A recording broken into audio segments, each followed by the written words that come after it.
Mindy Kaling is not having a good week. Everybody is talking about this show, and not in a good way. Not in a good way. So, I think the most impressive thing that this show has managed to do is hit this chart, dethrone Dragon Ball Evolution, and Santa Inc. I mean, those are quite the accomplishment in themselves.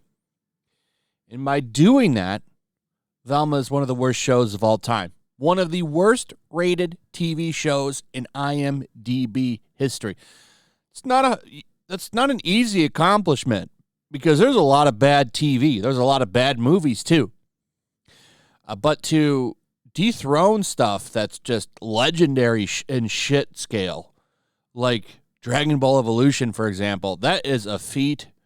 You have to try to do that. So I do wonder, and this is like a conspiracy that people kick around. Did they intentionally make this show bad? I don't know. It's an interesting idea, isn't it? Or do they just think that they're that funny? I don't know. But everybody's turning on Mindy. I'm going to show you some stuff that popped up the other day that's pretty interesting. But like I said in yesterday's video, I mean, look at this list. A Little Late with Lily Singh, Santa Inc., Keeping Up with the Kardashians, The View, Here Comes Honey Boo Boo. I mean, you're up there with this shit. That is an impressive accomplishment, I gotta say. And then you've got articles like this coming out from The Atlantic. This is an outlet that should love this show. The line that Velma crossed. The show's real attitude, or the show's real problem, is its attitude towards viewers. This is an outlet that would normally praise a show like this. So Mindy is losing the plot here. And now people are calling her, you guessed it, racist. Huffington Post put this out. 6 tweets that perfectly explain why South Asian Twitter is not feeling Velma. It's 2023. The self-loathing brown girl trope is just not it. So people are not happy with this show. Everybody's trashing it. Mindy's getting called racist, sexist, tone deaf. She's getting hit by the people that this show should appeal to. But it's one of those rare occasions where everybody comes together to call it shit. Doesn't happen very often, but it's happening today. This is what makes Velma so interesting, is because everybody's united in how bad it is. It's super woke, but it's so woke that it's bad, or that it's so woke that it's offensive. You really got to walk, when you're trying to cater to a woke audience, you've really got to be careful how you frame shit, because they are easily offended.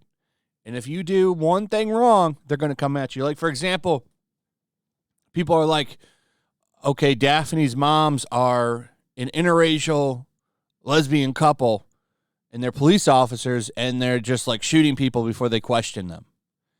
You can't do that. That's going to piss off the crowd that you're trying to cater to with this show. And there's more examples of that in this Huffington Post article here. Like this one right here. I'm happy Mindy Kaling's style of writing brown girls that hate themselves wasn't around when I was younger and only became a thing when I was at the age where I loved my heritage and color. I can't imagine being young and already self-conscious and then seeing that portrayal.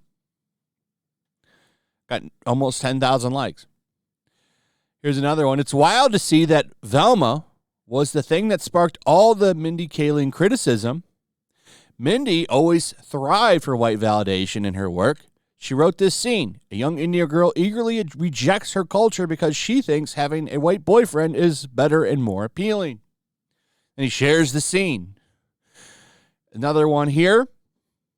Mindy Kaling needs to stop portraying Indian girls as losers.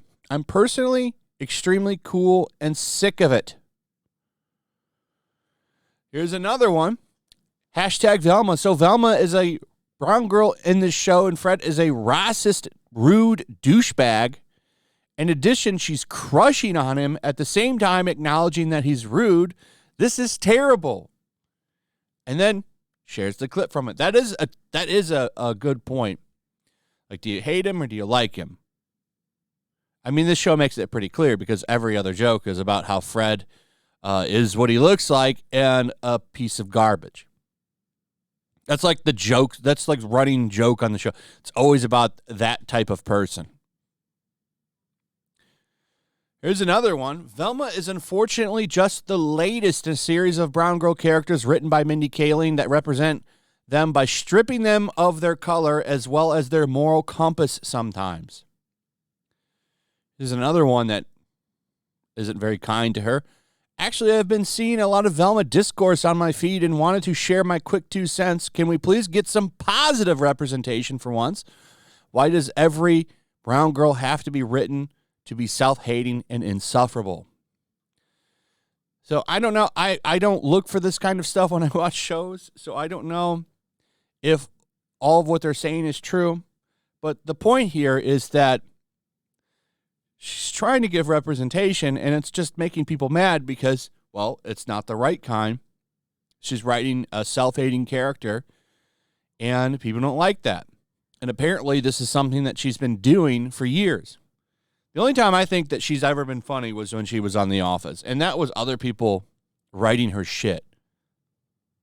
I think on The Office, Mindy was actually pretty funny at times. I don't know much about her work after The Office. It's just like, whatever this is her of a doctor, this doesn't look like something I want to watch. I don't know what this show is that he shared there, but she's put all kinds of stuff in Velma, which is not really Velma Dinkley. You might as well call this the Mindy hangs out with the fake Scooby-Doo gang. That would be a more appropriate name for this show. But she's got everybody upset with her. Everybody. Nobody likes this show. It's so funny to watch the discourse around this because you've got people that hate this show defending it to own the chuds. It's just funny to watch all of this shit play out. It really is. I find it hilarious. So, and this is the train that keeps on going. So, we'll see what happens next week. Don't forget, there'll be 2 new episodes next week. It'll be fun to talk about them. I can't wait to see how low that Rotten Tomatoes score can go. I bet you by the time this show is done, that shit hits like 2 for audience score. And I'm starting to think that the critics score is going to keep going down too. They keep trying to keep it above 50, but I feel like it's only a matter of time till that shit gets down to like 42, which would be hilarious to talk about. Anyway, that's pretty much it. Let me know what you guys think. Also, if you would please like, subscribe, share the video. Make sure you're still subscribed. Hit that notification bell. Check out my Rumble and Locals, and I'll see you on the next one. Peace. Make sure to check out my Locals. There's a link in the description. It's a fun community that I'm trying to build over here.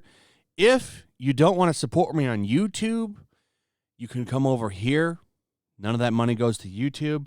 You also can just come over here for free. But if you are a supporter over here, I do plan on doing an extra live stream once a month and throwing links to the supporters so you can actually come on and have a supporter live stream with me. Also, it's a good place to catch all of my content.